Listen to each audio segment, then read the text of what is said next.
Ayan po si Misty. Ang aking alagang malambing. Malambing. Ayan, lagi siya nakatabit sa akin. No, Misty? Yes? Say hello to everybody. Say hello. Hi everyone. Tignan niyo yung hair niya, oh. Yung sa buntot niya dati, guys. Ayan. Wala yung balahibo. Ayan. Nung kinuha namin siya. Ngayon, ang kapal na ng kanyang hair. At saka happy na siya. Dati nagtatago yan sa ilalim ng couch namin or ng bed.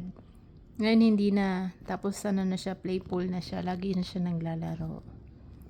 Diba? Ganda ng kanyang hair. Maganda ang kanyang hair. Ayan lang guys.